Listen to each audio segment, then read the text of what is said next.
Welcome to the Sunshine Parenting Podcast. My name is Audrey Monkey, and I am your host.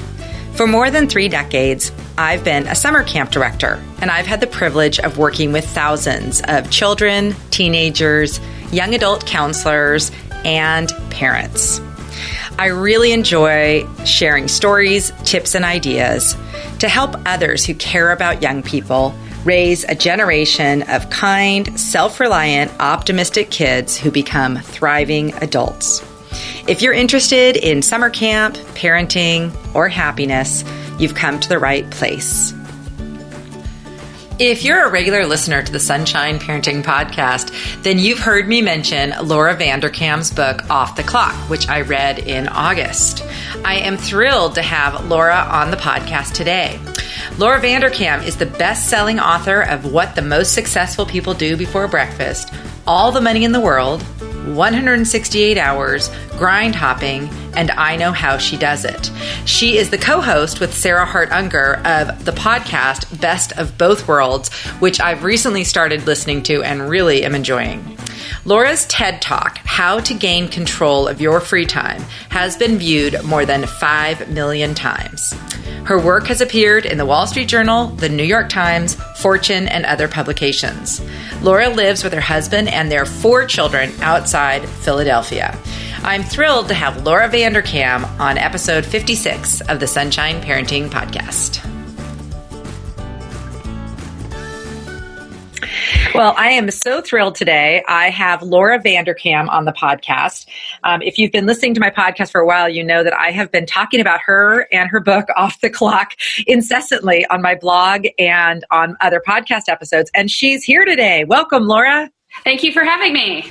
So, Laura, tell a little bit about your background and how you came to write this book, Off the Clock.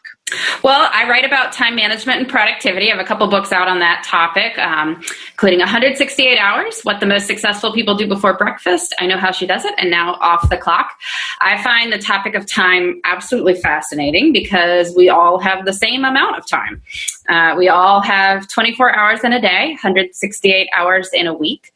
And so I love that when you find people who are doing amazing things professionally, and then you find out that they're also doing amazing things personally, that they don't have any more time than the rest of us. They may have other things going for them, that's fine, but they don't have any more time. And so that is something that maybe we can learn from, how they're allocating their hours, the ways the rest of us can pick up on. And so I've spent the past 10 years or so studying that topic exactly. Where does the time really go? Really looking at people's schedules and seeing what we can glean from that. And I know it's been very helpful for me to learn best practices out there as I attempt to make my own life. Writing my books, doing my various other projects, raising 4 kids with my husband, and we were trying to enjoy that as well. So trying to make all those pieces fit together. Well, I loved just reading all about when you shared about your family. So why don't you share how old your kids are now? And I especially like, since I've just started more of the writing part, but I've been working as a mom since my kids were little, I really loved hearing how you figured out how to balance that. But why don't you talk about how old your kids are and what's going on with your family right now? Yeah, so my kids are 11, 8, 6, and 3, although they're almost 11, 9, 7, and 3. We have a birthday switchover like that. They come fast and furious in the fall. We're getting into the big kid stage. Everyone's out of diapers, which is incredibly exciting. That's the first time that has happened in a while. But we're juggling the usual stuff of schools. This year, actually have all 4 kids in schools, but in 3 different schools: middle school, elementary school, preschool. So this start of the school year has been an interesting experiment in figuring out how we can get everyone where they need to go at the times that they are supposed to be there.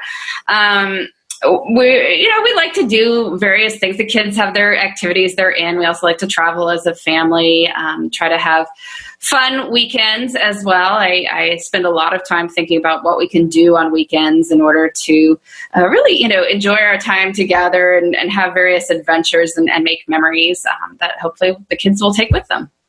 Yeah, I think I started following you on Instagram, and I think you were at a national park or something, not pretty recently, maybe at the end of summer, and you posted Yellowstone. Okay, Yellowstone, the national park. That's the one to visit. So there are many concepts in your book that really resonated with me, but I think kind of one of the overarching ones is just how we think about time can really change how we perceive it. So do you want to talk a little bit about the study that you did where you had people track just one day, I believe it was, and then how they felt about their own time, like time perception, I think you called it. And what were a few of the things that you found about the way people who feel like they have enough time or more time, what are some of the things that they do differently than what I see or feel most people do, which is, I'm so busy, I never have enough time for anything. What are some of the tips you learned from studying these people? Yeah, I mean, time is all about how we perceive it because, I mean, again, we all have the same amount of time. It always moves at the same rate, and yet that's not really how we experience time. And so with anything like this, when we develop a certain story about our lives, we tend to look for evidence that then supports it. And that's just the way the human brain works. And so when we do walk around with the story that I'm so busy, you will consciously look for evidence for moments that seem to show that. And in any given life, you can definitely find moments that seem crazy, busy, harried. That's the nature of life. But you can also find other moments. So it's just the question of which moments you choose to see and which become your story. So I'm interested in stories, obviously, and in how we talk about our time. But I'm also interested in data. Because, I know from all the research I've done on time that people will tell you all sorts of things about time. So you want to ask somebody, what's important for you as you, get so much done in your life? They'll tell you something, but whether that's true or not is who knows. So I wanted to get some data on this question of time perception. So I recruited 900 people who had full-time jobs and also had families at home. To track their time for a day. So the reason for those two categories is those are the two that are most associated with time stress.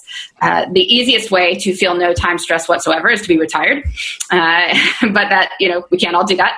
Or you could skip having a family, which also has some downsides too. So, people who were working full time had a family.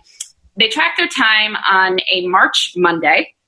And then I had them answer questions about how they felt about their time so I could compare the schedules of people who felt like time was abundant with people who felt like time was scarce. And some of the things that you'd think would be obvious turned out not to be the case. So work hours weren't really drastically different. The people with the lowest time perception scores only worked about 18 more minutes per day on average than the average number. So it wasn't like they were working around the clock. Their commutes weren't significantly longer. I thought maybe that was it. But it turns out it's really what you do with that discretionary block of time that isn't work, sleep, commute that influences how you feel about your time. So do you spend your leisure time interacting with friends and family? Do you spend it doing reflective activities like journaling or meditating? Do you do things like exercising or reading? Or do you spend that discretionary time on social media? And fun as social media is, if it winds up consuming too much of your time, you're going to feel starved for time. Because it turns out that the people with the highest time perception scores were far more likely to use this discretionary time for the good stuff, right? For hanging out with friends, for thinking about life, for reading books, for doing adventures. And the people who felt like time was scarce were not being nearly that intentional with their time. Yeah, you talk about that. It's being mindful of time, which, we're learning about the importance of mindfulness in all areas of life because we're all feeling so distracted by life. And it's kind of like, I always think of when I'm scrolling, I think of it as mindless scrolling versus mindful is, oh, you know what? I have this friend I haven't talked to in a while. I'm going to touch base with her, maybe see if she wants to go for a walk today. I have been changing my behavior since I read your book. I'm really, because you say, I think the line is, people are a good use of time. And in my mind, I'm thinking people are a great use of time. And this morning, I talked to my sister on the phone for 45 minutes while drinking coffee. Didn't make it to my run because of that, but that's okay. I'm going to try to figure it out later. But, just realizing and reframing that is the priority. Sometimes those people, and that is time very well spent and just feeling like I feel good about starting my day, having a long chat with my sister. And it makes me feel better. Whereas I think before I matured in my time thinking, I was so loved getting things checked off my list. Mm-hmm. And so it would be harder to just say, oh yeah, I just have time to chat for a while. So I had a couple questions for you because first of all, I want to say that in anticipation of this podcast episode, I wanted to track my time for a week. And I had told myself when I read your book, I was at camp, and my schedule during the summer is very different from the rest of the year. I have a lot more sort of freedom in choosing my time during the rest of the year. I can pretty much make my own schedule from September to May, but June, July, August are very much like I'm at breakfast at a certain time and I have assembly and I have, parents to call back. And so it's more set. So I was like, I'll wait till after camp. Well, as has been my problem, and this is one of the things that I just wasn't good at following through. I only made it. I'm showing you my thing. Even though everyone wow, you only made it to Monday at 11 o'clock. That's I know. So I guess part of it is, and I know you talk about in this book, but for those of us who maybe aren't really good at tracking things, like I've been a failure at my husband did that calorie tracking thing. It totally worked for him. And I can do these things for like a couple days, but I tend to have trouble with like a long-term like tracking things. So what are some tips for people like me who maybe aren't as good at doing that, like intentional tracking? Are there any things that you've learned from people who aren't as good as you are at this kind of stuff of how we can do it? Yeah, well, essentially, I do have some ideas, but first I want to ask you what you think the roadblock was. Was it that you forgot? Was it that you weren't sure how to describe your time? Was it that you felt resistance to it? Like, I don't want to do this. Like, I'm curious what it was. Good question. I haven't analyzed that. I think I kind of forgot. I think it just got kind of stuck under my, I tend to be, I love projects. I have so many different things going on. I have lots of piles and I have, camp and writing and then kids calling. And I just have like a lot going on. And I like that. I like that sort of full, fun life. I think I started it. I was like, I'm going to do this. And then I didn't even see it again for 2 days. Well, I mean, there's certainly something of developing a habit about it. For me, it's a habit. For some people, what I say is like, well, try and link it with something else. Like, every time you go to the bathroom, right? When you come back, do it. That would be like a trigger that, to remember if you could link it with that. It could also, if you let go of the idea that it needs to be exact, just check in at the end of the day. So like do it while you're brushing your teeth at night. Write down what you've done since the morning. And then it's done, right? Like it doesn't have to be exact. It's just, within sort of the hour, you could probably remember a lot of the previous 24 hours. Yeah. That's my problem. I'm such I like to be exact. Oh, okay. So probably, I think what happened was probably, by the end of the day, I was like, oh my gosh, I don't remember exactly. I'm pretty sure I did this and this. And I also, another thing is, I think maybe I'm usual or maybe it's unusual, but I have a really kind of unusual daily schedule. It's not very consistent by choice. I actually kind of like that. So, sometimes I'll do, meet a friend for a walk on a Tuesday morning at 9. And then other times I'll be at the office for 10 hours working on a project. I just kind of have this very not steady, normal kind of schedule. I also,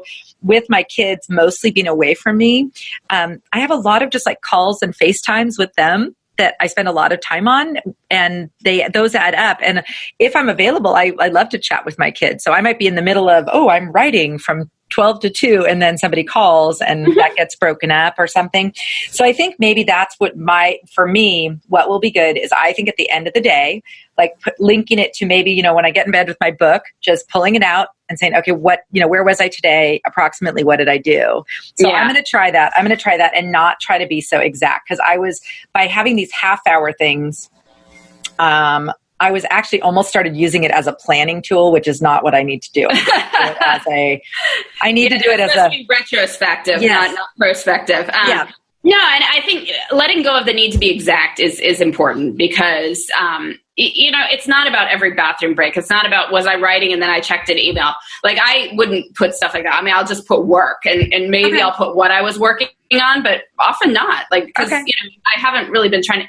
It's just sort of holistically getting a sense of where the time goes. So what are your main categories? You would just say, so whether, like for me, whether I was answering an email, doing some writing, doing a project for camp, I could just call it work. Yeah, you could just call it work. This was work time.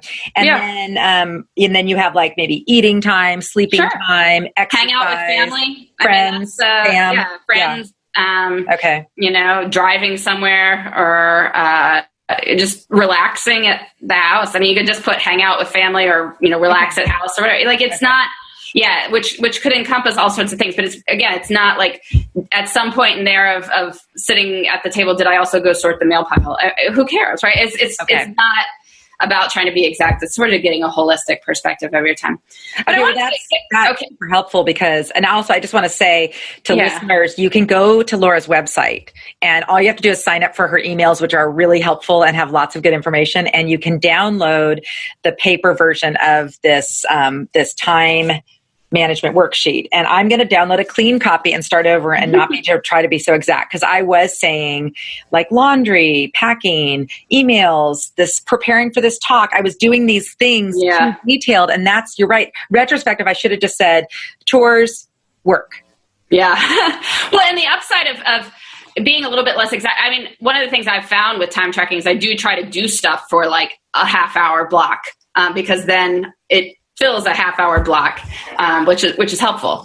But answering your question, I mean, I know some people are just not going to do this. I do think if you want to spend your time better, it is incredibly helpful to figure out where the time is going now. Because it's like any decision, you want to have good data. And if you don't have good data, like you don't know if you're changing the right thing. Because people will tell you all sorts of stories about where the time goes. If you track it, you might realize that's actually not the problem you have.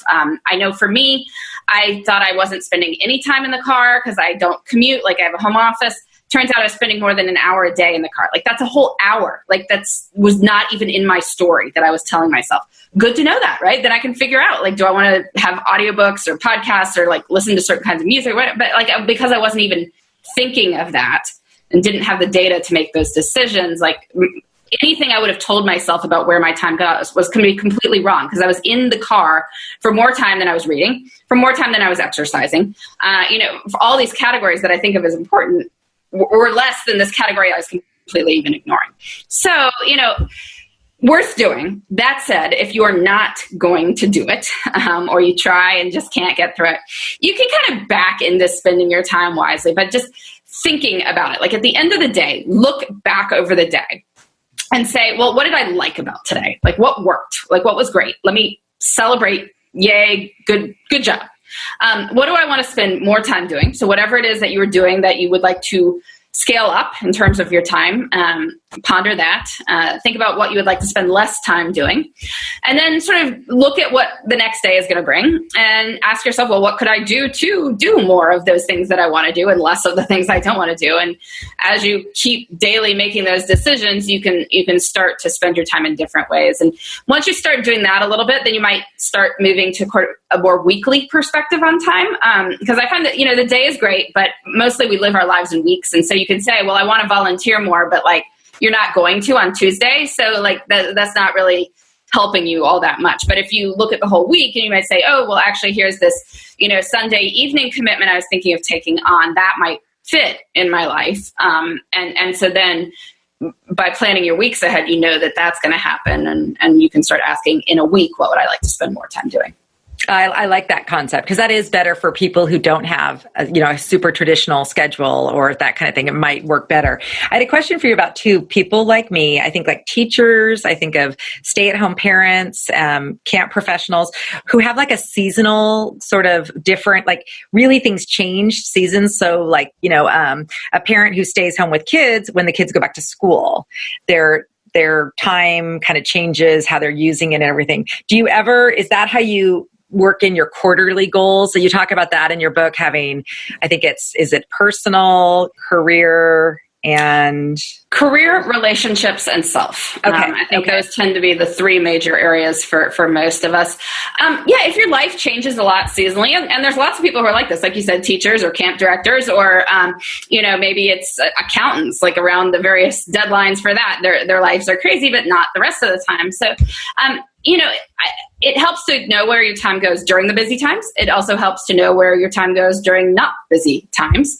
And those will influence, in general, if people have incredibly busy periods, it's more helpful to think in terms of, what are sort of my non-negotiables that need to happen during this time in order to make me feel like life is doable. Limited goals for that, but figure out what those are, do them. Everything else can go. But then know that it's limited, because when you get to the less busy time, then you can start doing some of these things that you put off during that time, and you can proactively do things that you're not going to do during your busy times. So that's when you make your get-togethers with friends, or you schedule your dentist appointment. Like an accountant is never going to do the dentist appointment in March, but that's where you do it in November, for instance, and so that will help. Okay, yeah, that was really good. Okay, so I think I have so many things that I could talk to you about, but I don't want to keep you too long. I did like the whole part you were talking about analyzing the pain points and seeing where you can spend some money. My sister and I always called this throwing money. Is this a problem that we can throw some money at? And it's like, I think if you have the ability, if you have a job and you have enough, discretionary money where you can choose what's going to be the best way to spend that money. I thought it was interesting, some of the ideas that you had. I thought thinking about the pain points. Can you just talk about that a little bit, about like how you can analyze your time and maybe decide on areas that maybe you could use money to help alleviate that, or buy yourself some more time to do some of the things that you really want to do? Yeah, so people always say, well, I want more time. But the truth is, you don't want more time, full stop. You want more time doing stuff you enjoy. Nobody wants more time in a traffic jam. Nobody wants more time in a boring meeting. And if we sort of analyze our time, you'll find that there are certain moments where you are pretty much wishing time away. Like you're hoping that time will move faster. And that's a little bit disconcerting when you think about it. Time in the grand sense is moving from one side of the hourglass to the other. And here are these moments where we're shoveling the sand faster, like we're trying to get it going faster through this hourglass. And I don't really like that feeling myself. I'm sure a lot of people don't. And yet it's the reality of certain moments being very unhappy. And so if you track your time, you might start to analyze, well, when am I feeling like that? When am I feeling like I wish time would go faster?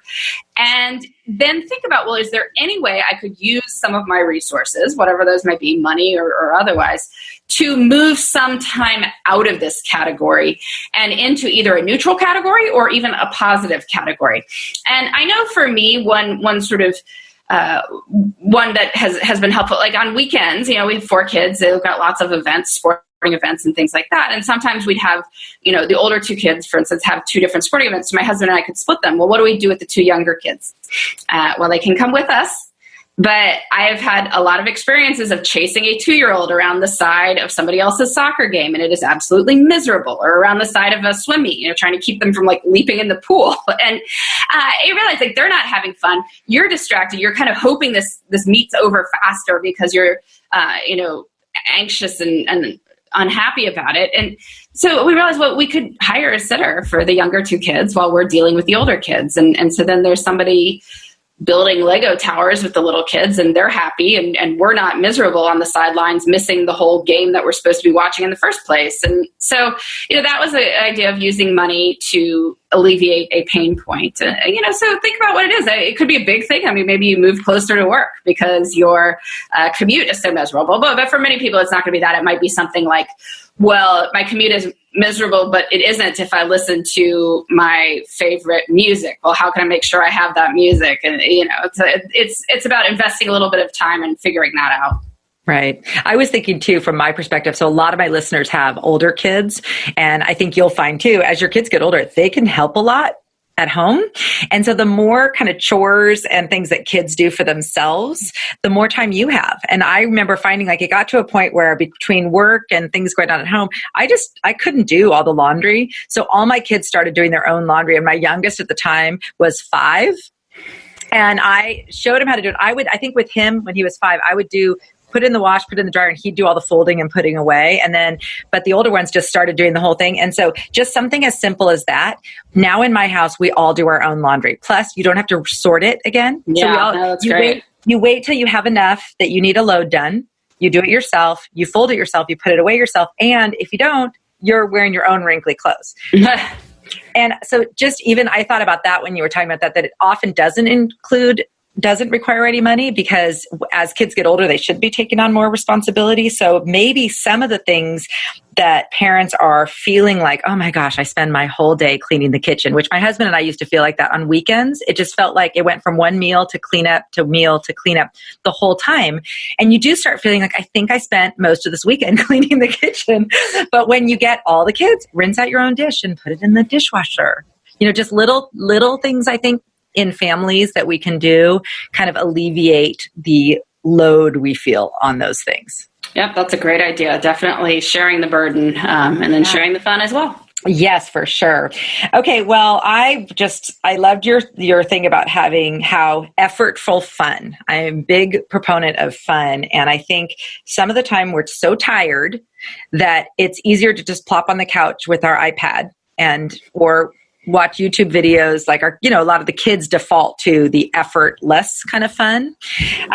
If you could just end with that, just talk about effortful fun and why that kind of creates this feeling that you are enjoying time more, you have more time. Yeah, so as you said, there's two different kinds of fun. There's the effortless fun and the effortful fun. We probably want a little bit of both in our lives. The issue is that effortless fun is so easy, it's effortless, that winds up being the bulk of our leisure time. So people have free time, but they go for the most obvious thing, which is often scrolling around online. And it's fun, but if you think about it, it's not as fun as a lot of the effortful activities. It is a lot more awesome to have your own dinner party versus spending that same quantity of time looking at photos on Instagram of other people's dinner parties, right? You'll have great memories, you'll enjoy being with your friends. It's going to be awesome. It also takes a lot of work. And so people get tripped up on this, why should my fun be work? But if you can get yourself over that little bit of hurdle, yes, guess what? Your fun is going to take some work, but you're going to be so happy you did it. And the time will be memorable, and so you will remember it. And it turns out that our perception of time is influenced by how many memories we have of that unit of time, which I'm sure you've experienced. Your kids say the first day or two of camp seems endless because everything's so new. You're meeting so many people. You're making so many memories. Whereas a lot of life is not like that at all. And so time expands when we remember it. The night spent on Instagram, you remember none of. The night you had the dinner party, you will remember.